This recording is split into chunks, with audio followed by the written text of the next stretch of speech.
Let's see if we're live on any. That's what I'm wondering. Welcome everyone to this evening's broadcast of Punished for Protecting Live. Tonight we have a story about foster care, and we'd like you to go ahead and invite all your friends list to this episode of Punished for Protecting Foster Care, Lies and Truth of Foster Care. Lies and Truth of Foster Care.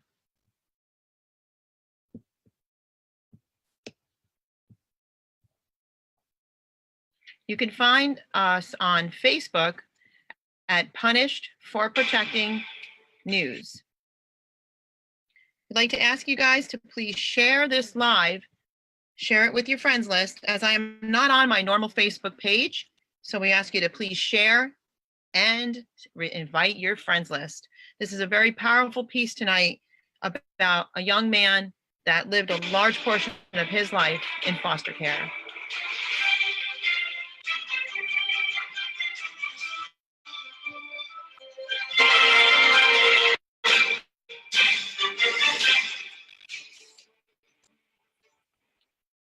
And without further ado, here we are. We have this evening Josh, we have his grandpa Don and his mom Storm. Just want to welcome you guys for being on Punished for Protecting tonight. We had a little bit of a rough start getting on here this evening. But I did a pre-interview earlier with Josh about like a week and a half ago, I believe, right, Josh? Yes. And Josh, why don't you tell everybody your age, and why don't you give a little bit of your backstory, and then we can go ahead and introduce your mom and your grandpa. Okay. My name is Joshua Schilling. I'm 17 years old. I was first placed in the foster care system when I was 11. Me and my little sister Chloe, we were both placed in the same foster home, without any knowledge of what was going on. My oldest sister, Brittany, she was placed in a different foster home and still did not know why we were separated. And that's about it. So Josh, you got to spend a short period of time with your little sister, and then suddenly she was separated from you. Yes, well, I was taken out of that foster home and placed in a boys' home for abuse and neglect. You were placed in a boys' home for abuse and neglect. Do you have any idea whatsoever, not now, but then, did you have any idea whatsoever, or did you know that there was abuse going on in your home, or that's what you were told, or did you know why you were there, anything?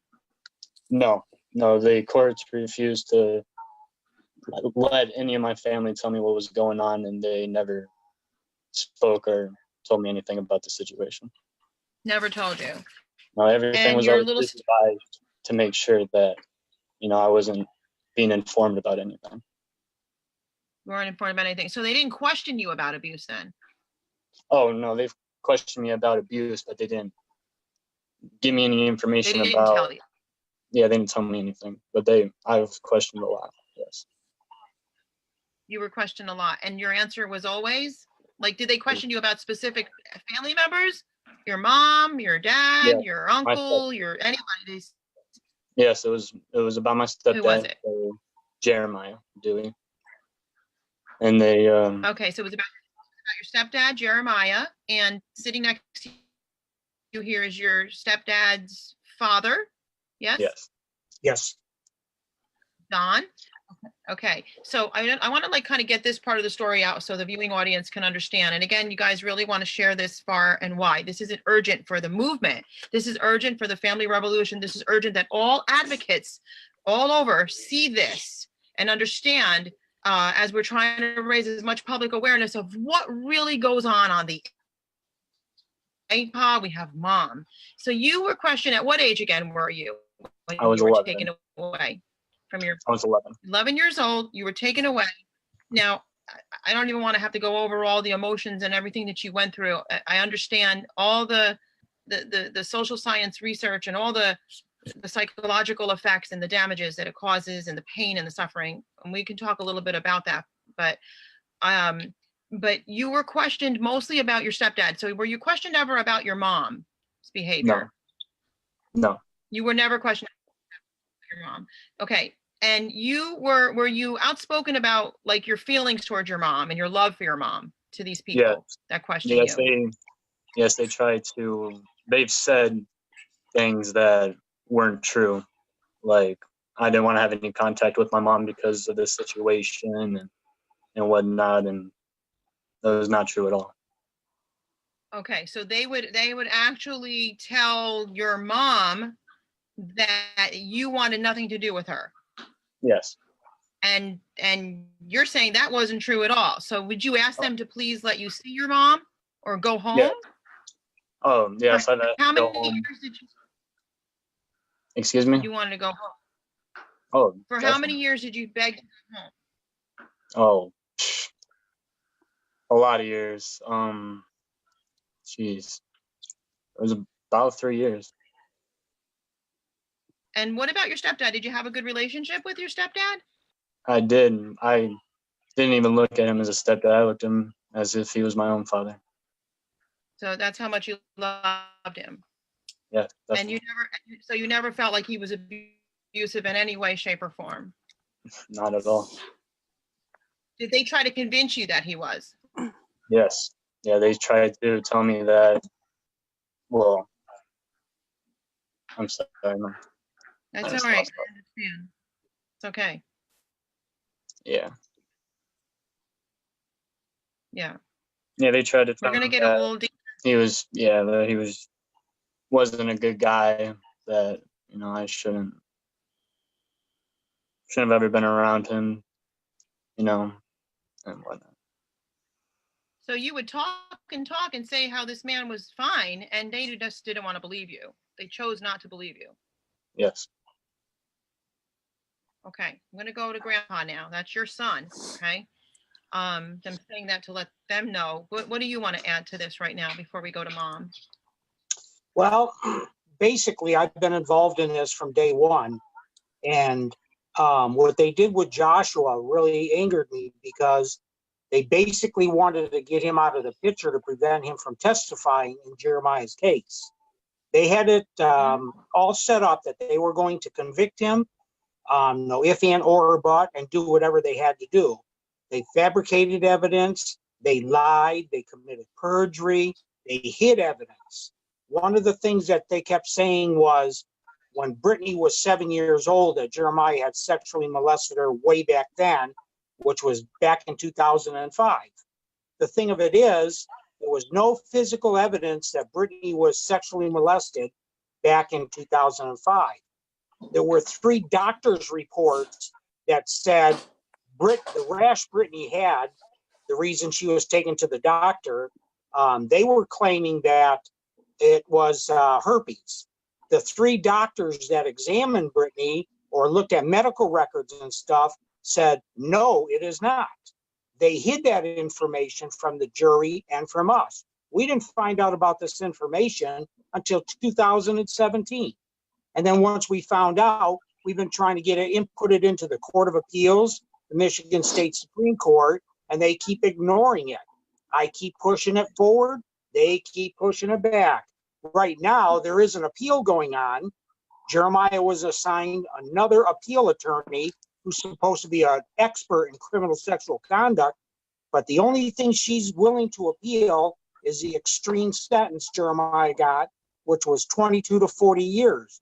Not the fact that he's innocent, not the fact that there's no evidence that shows any sexual molestation went on at any point in time. None of that stuff they want to look at. All they want to do is try and placate us by saying, hey, we're going to reduce his sentence. We're only going to give him 10 years. That's not going to help us. He's innocent. We want him freed. Yeah. Yes. And you also have a Facebook page of his innocence, correct? That you Correct. Jeremiah Dewey is innocent is his Facebook page. There's lots of information in there. I'll tell you, just like I keep telling everybody else, nobody has to believe me. don't believe me about anything. Just give me a good email address. I'll electronically send you the official court transcripts that are on there, the evidence that is in written format that is on there. You make up your own opinion. Mhm. Well, now here's the thing that I deal with every single day, every single day, every single day, and every single advocate that's been doing this has dealt with this. So I say this all the time, and I'm going to pull that page up for everybody to see in a minute here. I say this every day. I deal with this every day. False allegations is the bread and butter of this industry, this child trafficking industry. Yes. Whether and the suffering and the pain, like Joshua right now. Here, I'm pulling up this page. You know, I know it's hard to talk about this, but it's important that we're doing this for everybody. I want people everywhere to see, hear, understand, and know what goes on in this vile, evil, and wicked system. But look at everybody here right now, and everybody knows me. I despise the word victim. We weren't put here to be victims, and yet we're victims of this system, and we need to all be in this together to fight it. Here's Jeremiah Dewey is innocent page. But you know, everybody that I'm looking at right now, all the viewers, that what you're seeing right now, this family, you just heard the son clearly say he's never harmed you, yet you were taken from your mother, you were taken from your grandpa who clearly loves you. Years of all these lives were victimized, years. You can never repay the years. You can never get it back. Okay? And what they're doing, what they're continuing to do, and what we see in these courts. Now, I know of real victims of different types of abuses. I did over 70 cases with all kinds of medical, sexual forensics and everything, and they ignored it all here. I know people on a personal level ignore it. They ignore real abuse, and they make up stories that are not true. They're just out to tear up families. It's what they're doing. It's what they're doing. And I shout this every day from the rooftops, 24 hours a day. I don't believe in this system. I have zero faith in this system. It is evil. It is evil. Mom, I know I know this is hard, and I know I haven't even had a chance to talk to you at all. I want to hear from you, because one of the things your son told me is that they told him that you didn't want him. And you climbed over walls to get to your child. Okay? Talk about that. I went above and beyond what they've asked me to do. I did their work for them. I didn't realize I was doing it. I'm sorry. This is just really hard. It's fine. It's fine. And it's hard to tell these stories, but it's important. I know. And I'm proud of all of you for telling it. Proud of all of you. It's been 6 years of hell, I tell ya. It's also healing. Can I tell you it's also healing? I listen to people all the time. I'm listening, and a lot of times I'm just listening because people need to know that they're not insane. It's really a big part of the healing process to know there's nothing wrong with any of you, and none of us are crazy. This is really going on. Can all these people be wrong about what's happening to their families? And even if there's abuse in some of these situations, they're not handling it right. Why is the whole family being ripped apart from each other? No communication to each other. They do everything they can to keep you all from talking to each other, from communicating, so that the truth can come forward. So, and in any cases where there really is abuse, they leave those children in homes. They leave them in homes, or they give them to the abusers. Oh, I know. So this I is don't not get it. that they're trying to protect kids. They're not trying to protect kids. They make money off of children. Kids for cash, yeah. Kids for cash. No. Go ahead, Mom. Well, March of 2013, my oldest daughter did an allegation against Jeremiah. When I heard the news from her over the phone, I removed her immediately. I kept my other two in because neither one has made any allegations of any inappropriate touching. We tried taking her to a child psychologist to find out, for her to tell her story and to find out what was going on. And March 27th, the police and CPS had showed up at the Dewey's farmhouse and had an order for temporary termination for the children to remove the premises. They removed my children. The next day, March 28th, 9:00 a.m., we had a court hearing. We did our hearing. We had a meeting afterwards. And the paperwork went from temporary termination to permanent termination. Everybody in that courthouse knew the story before any of us were able to tell our story. And it didn't matter what our story was. They wanted their own story, and they were picking anywhere they could and to falsify anything that they could and make up medical records, which I called them out on it. I testified the best I could. I went above and beyond. I did a psychological evaluation. I did a substance abuse evaluation. I did personal counseling, joint counseling, but I could only do a couple joint counselings because the counselings were, I was too good in the counselings. I guess they didn't want me, or they didn't hear the words they wanted to hear. So they fabricated and made up stuff that happened in the couple meetings that we did have.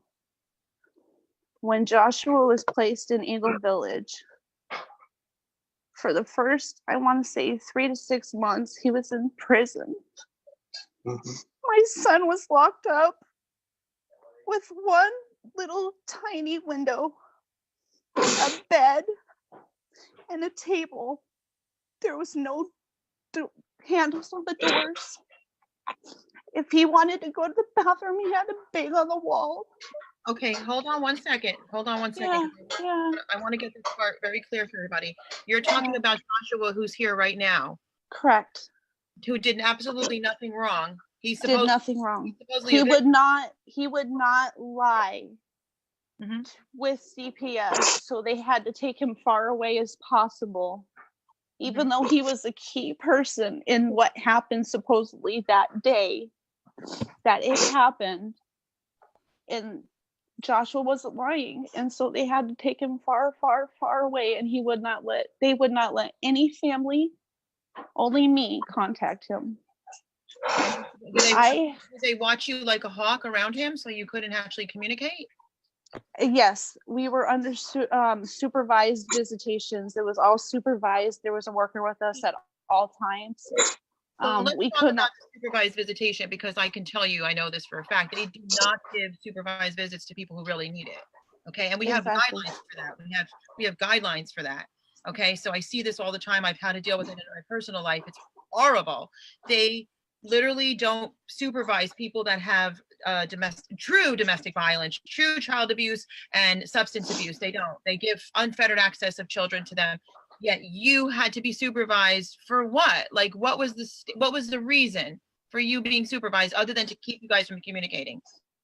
So that way, exactly, they were afraid I was going to talk to the kids about the case, which 100% I never, ever, ever talked to the kids about the case because I was told not to. I was crossing my T's, dotting my I's, making perfect circles to make sure I got these kids back. And it wasn't good enough. It's not their goal. It's not their goal. There's no money or incentives in returning the children. Exactly. But I mean, here's the most important thing that I want all the advocates, especially, to share this. All the advocates that are out there fighting this every day. This is just one more story. As I'm literally having your story, I've got people writing me right now that they went through the foster care system and they want to tell their stories now of the horrors they dealt with in it and how they were lied to about their families. All kinds of right now. Guys, share this like crazy, because here you've got mom and son telling their story right now. There's a lot of points to this story. There's a lot going on here. A lot of deception that they put this family through, lied to them, separated them, wouldn't let them talk. But here's the main thing, the part that I wanted to get out there. And I tell families all the time, a lot of times children are Stockholm syndrome. So they really don't treat the parent that's the protective, loving, caring one the right way, because the anger is really towards the one that's abusing them or coercing them or that. The other case is that, as you see right here, mom did everything she could to get to him. He kept telling them you told everybody you loved your mother and wanted her. And they kept you lying to the two of you that you didn't want each other. What worse abuse is that from a system that claims that they're child protective services? And of course, we blame all of them. We don't just blame CPS.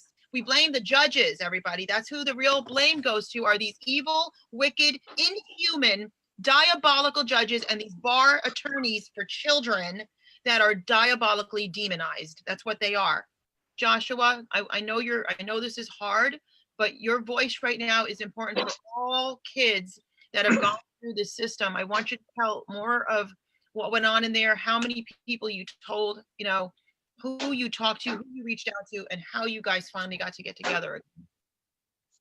I reached out to anyone possible. I cried myself to sleep about the first month. The first month I was in there, I would have some of the guards who'd work there, they would sit with me by my door till I fell asleep because I just couldn't be alone.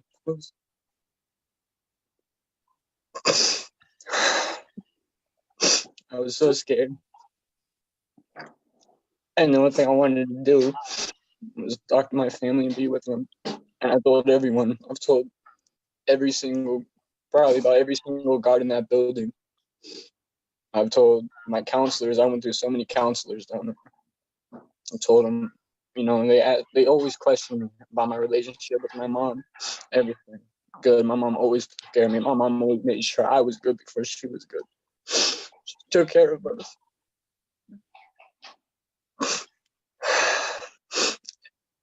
So all the people that you talked to, not a single one of them tried to coach, they tried to make you feel better, I guess, but not a single one of them stepped out of their way or out of their job description to try to get you guys together again, or try to talk to somebody to say something's wrong here. And this is what I don't understand. How do these people collect a paycheck every week and know that this is going on? You're one of millions of kids, not one, just like one in a stack. You're one of millions of kids that this is happening in our country. This judge involved in this, the family court judge, he is a very, very powerful man in the state of Michigan. Just so you know that. I believe he had the backing of the entire Michigan State Supreme Court, because when he retired just last year, he got an accolade signed by every one of the Supreme Court justices. The other judge that retired with him was also involved in this case. He got nothing. It's insane. It's insane. You can say his name. Feel free. We like to expose these idiots. Donald McLennan. And the prosecutor was Richard Steiger, who was investigated by the Michigan State Attorney General's office for doctor shopping. He obtained 2 prescriptions for narcotic painkillers at the same time from 2 different doctors. In other words, he was using and abusing prescription drugs while practicing law. How does that happen in a so-called justice system that's fair? And the judge was also investigated, or not investigated, but he was well known in the community for his use and abuse of drugs. How does that happen? I don't get it. It doesn't surprise me in the least. We have judges that have been in mental institutions here in New York in the federal court. They've been in mental institutions. They spend time in mental institutions, yet they're making decisions for people. Hello? Yeah. Yeah. Yeah. Yeah, when Joshua was in Eagle Village, I went down there every weekend. From where I lived, it must have been 3.5 hour drive each way every weekend. Weather horrible, icy roads, told to stay off the road. No, you're not going to keep me from my son. I'll take my time, but I'll get there. And I went down, and there was one time I went down and I asked to talk to Josh and see him, and they said no, he didn't want to see me. and I'm the only one that he could see. And so I called my attorney, talked to him. He says, go up, tell him you want to talk to your son. I went up there and said, I want to talk to him. I want him to tell me he doesn't want to talk to me. They wouldn't allow him. So They sent me to my room. Joshua asked him, go ahead, Josh, tell him your side of when you asked them. Yes, the weather was really bad, and it was a Sunday. My mom didn't to come see me, and when my mom pulled up, they told me to go to my room. I didn't understand why. They didn't say nothing. They just told me to go to my room, and of course, I had to follow the orders. So that's what I did. Went to my room, and about 20 minutes later, they told me I could come back out. My mom was gone, and no one was out there, and I was so confused. Then they started not even letting me talk to her on the phone. She would call me, and I know because they would always look at me and say something, whisper back and forth to each other, and then say my mom didn't want to talk to me. Why would she even call her if she didn't want to talk? Right. And it was like that a lot. I came down for family legacy weekends where we came down on a Thursday, we left on a Sunday, and we did activities together. We did classes together. We did everything together. And we had, I believe it was 5 family legacies we had to do. We got to the 4th one and they refused for us to do the 5th one because it would complete a goal for them to come home. Wow. And they refused every way they could possible to go around for us not to be able to finish them, for them to come back. I had my family, John's family, try to get these kids before they even went into foster care. Everybody filled out the application, did the background check. Yep. But nobody was qualified. Why? Why did nobody get a letter saying they weren't qualified? Nobody got a qualified or a disqualified letter. Nobody got nothing. Where did those applications go? Why didn't my children go to family first? I heard a rumor that they actually took our applications and threw them away. I wouldn't doubt it any. The MDHHS foster care worker, Danielle Myers, threw our applications away. I believe that. But it's all just device to just bring in as much money. It's a whole setup. Do you see your younger daughter, or what's going on with your daughter? Joshua's the only one I have contact by faith. My oldest, I have no contact with her. She got adopted out. My youngest daughter, she got adopted out. Now, how old would she be now, your youngest? She'll be 10 in August. Yeah. And so you were never able to get to her at all through this to see, because your son has obviously been questioned and he kept telling the truth and they ignored him. I'm sure they did the same to her. Did you get to hear her yourself, Joshua, by the way, your younger sister, while you were with her, telling them? No, they always separated us. They'd take us in one at a time. But did she come to you and say, I don't know what's going on? This is, Oh, many times. And I didn't have no answers for her. I didn't know what was going on myself. I mean, did you ever say to her? Go ahead. Oh, sorry. I was gonna say, and they promised when they took Joshua and Chloe together and put them in foster care that they would stay together because that's what they do. And so it was reassuring for me that, okay, she's got her older brother there to protect her because I can't. And they separated them, and I can't even imagine what they've told my youngest daughter of what happened. I don't even want to know because I know I just go crazy and be more frustrated and hurt and angry than I am now. I read an order. Somebody gave me their order the other day. Somebody actually gave me their order, and a judge actually put in an order. I know this judge too, another nutcase judge. I was looking at this order and I'm like, they're getting so brazen now. They're getting so arrogant. Not that they weren't before, but in this order I read that the father's in anger management, the father's in domestic violence, this and that. The father's got all these convictions. The father had the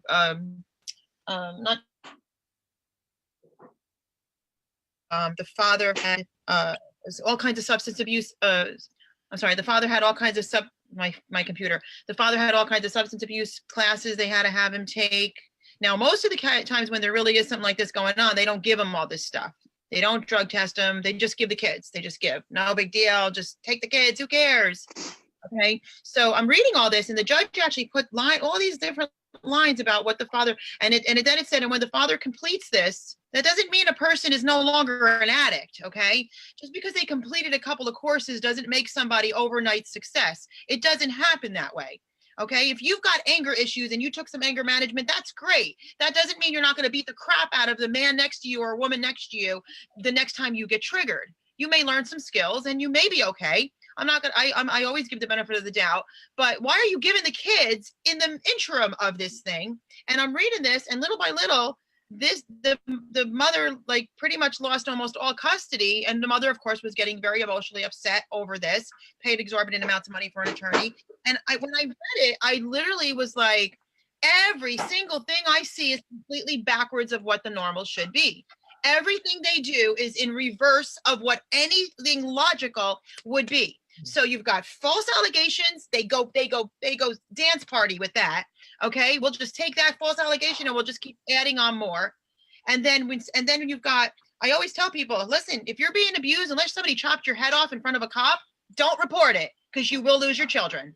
Period. You will lose your children. I agree. Okay.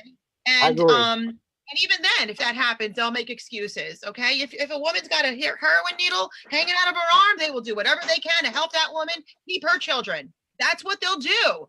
Okay. It's all complete opposite of the normal. Stay out of family court. If you're in family court now, if you love your kids, get the hell out of family court. Get it out. Agree. Yes. Work it out, or don't work, but get out of family court. Stop it. If you really love your kids, get the hell out of family court. Period. Now, if you're dragged through and you don't have a choice, take our classes and learn what to do. Learn what to do. Okay, to join us and join the size of what we have going on. We don't give everything a public, but we teach you techniques and tips, because unfortunately sometimes you have to go in, even though you're not in there on your own free will, even though you're in there under duress, even though you're in there and they say that you agreed to stuff that you consented to that you did not consent to, because nobody in their right mind would consent to anything that these nutcase judges order in writing. Okay, nobody would consent to it. Nobody. There's Right. not, I don't look at orders. Anybody would say, oh yeah, I consent to this. No, because you wouldn't. Even if you're an abuser, you wouldn't consent to what's in these orders. Okay, you just wouldn't. Nobody would. Right. Okay, but the system is sick. The system is beyond. It's not repairable. It's not reformable. It needs to come down. President Trump needs to abolish and arrest. That's it.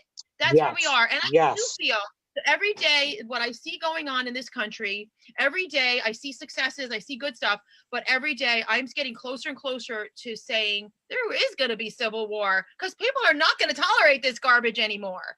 Okay, this isn't just one false allegation leading to, now you got somebody in prison, you got a mother who's this is just, I mean, there's no words for this. I'm looking at the three of you saying this is just continual abuse to your family, to your kids, to your grandchildren, to you, young man, who is telling this story right now, Joshua. You know, and I can only pray and I can only hope that by telling this story, all the people that will see this will say, oh my God, which is what I'm getting. Oh my God, this happened to me. Oh my God, this happened to me. This is happening to me. This happened to me. This continues to happen to me. Whose life was put here to have this happen to you? Why Nobody. were we put here to have perpetual abuse? I mean, when I look at Hitler, that was 12 years. 12 years. You had armies of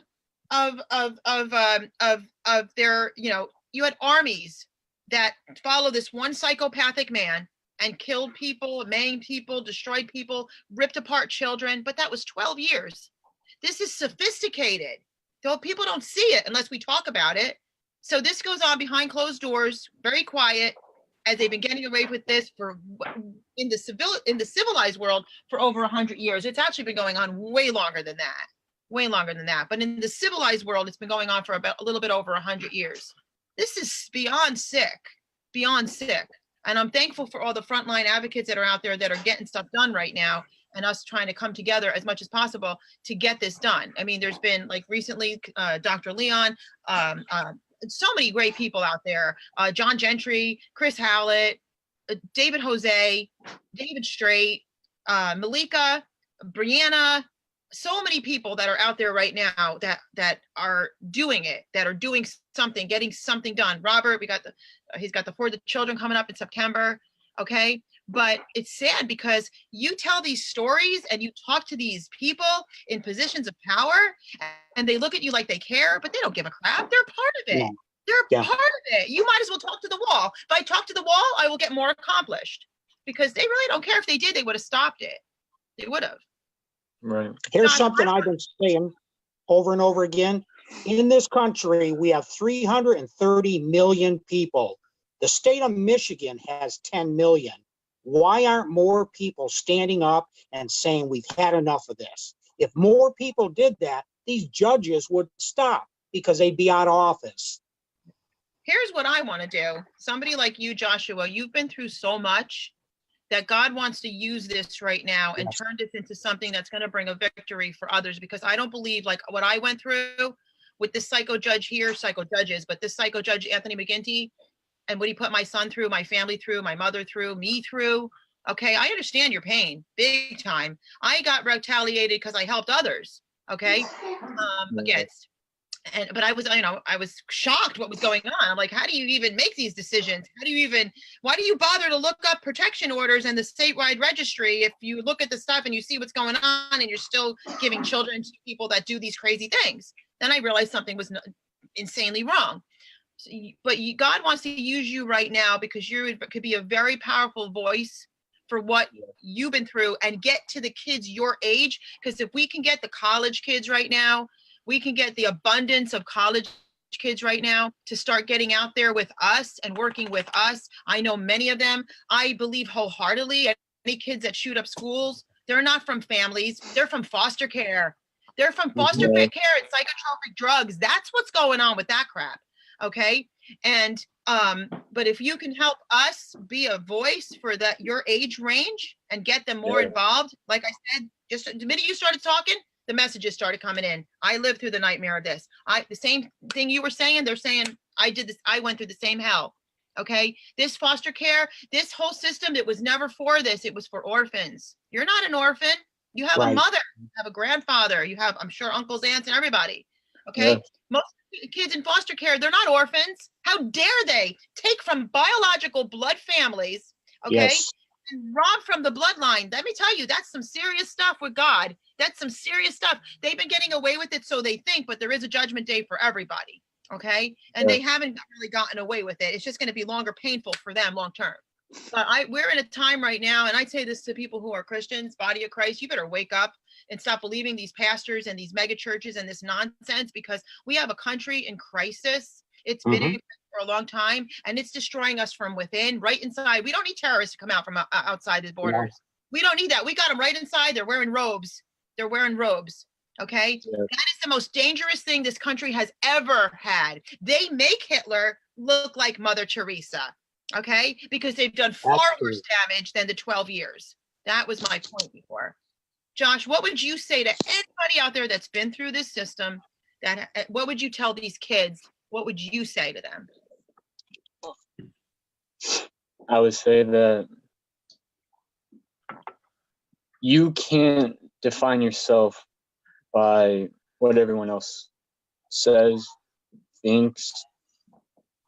You are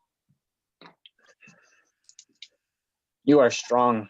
You are way stronger than anyone makes you out to be. You are worth way more than everyone says, you know.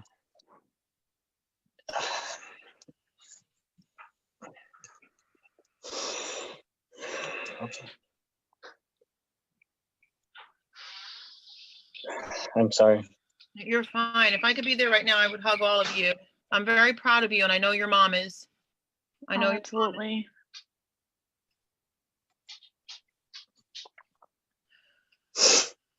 I'd say just don't give up. Really, don't give up, because family does love you. They do. They're your family. You ain't got nobody else. And love your family. Hug them as much as possible. Spend as much time as you can with them. Because tomorrow is never promised. And who knows? You might just be coming home from school one day and then your family's just not there no more.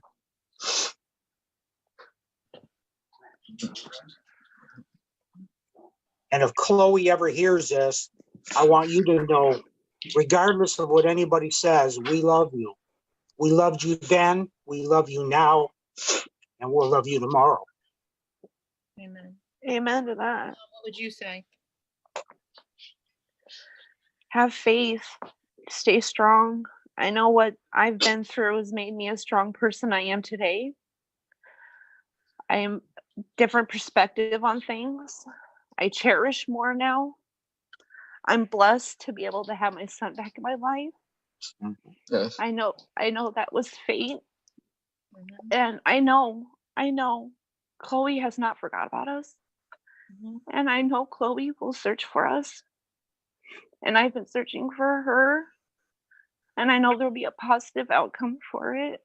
Mhm. And for everyone out there searching for theirs, you'll have your day.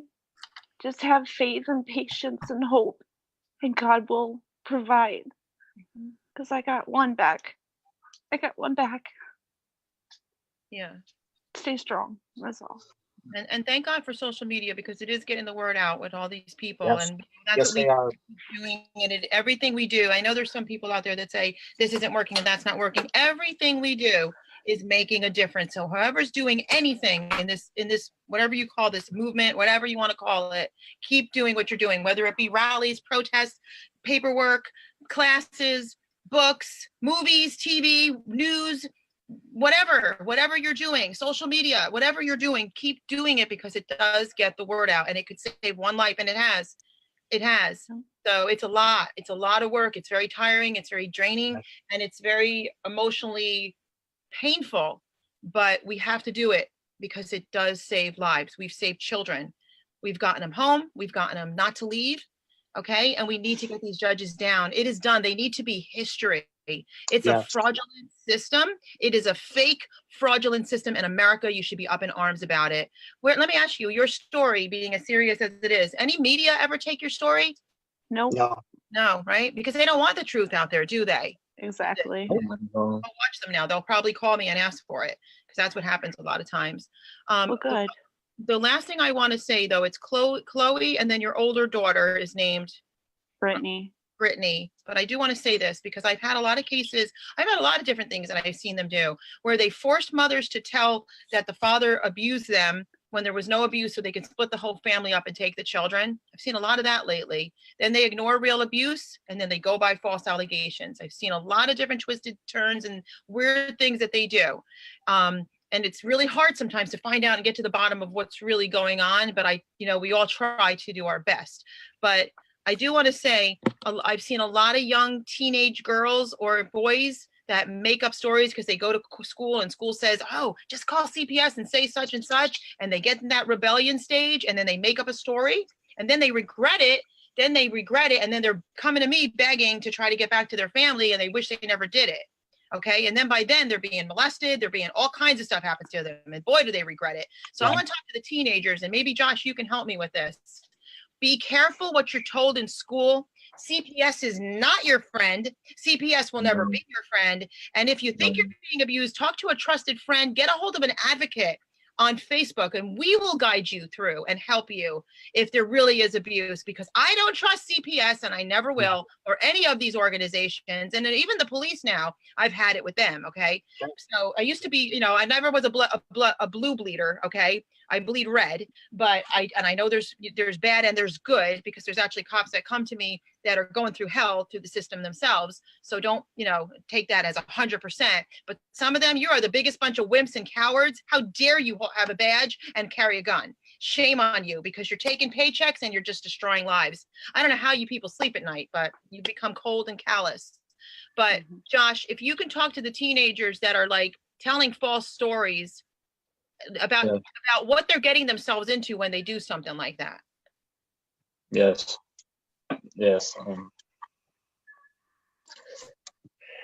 with the court system, it's never, I don't even know what to expect. I don't believe in anything good coming out of it no more. But there's other ways to handle situations, especially when you're having troubles with your family. Yeah. You just gotta say something. You gotta speak up. You gotta let your family know what's going on. When they're your family, of course they're gonna listen to you. And if they don't, like you said, go to a trusted loved one. There's plenty of other people besides your family. There's plenty of help out there. And a lot of people don't see that till it's too late. Mm-hmm. Yeah, and sadly, we can't trust the schools because they are mandated reporters to CPS, which is a big fraud. So go to advocates, go find a good advocate on Facebook. There's plenty, there's at least one in every state that will be able to help you. And we will mediate with your families to to keep you guys together, because trust me, you're in these foster care and all this forced adoption and stuff. Not to say that there's not been some wonderful families who've adopted children. Okay. And even, and then they find out later the child was never abused from their real family. Okay. But they gave them loving homes, and thank God for those types of people. But you don't want to go through foster care. Okay. You don't want to go through foster care. I do have to end this. I'm literally going to help another mom right now. I'm late. I love you guys, and my prayers will be with you guys. Please, we'll stay in touch. We may do another part to this. We're looking for the daughters. You guys, you can write me on Facebook. punishforbeingaaparent.com is the website.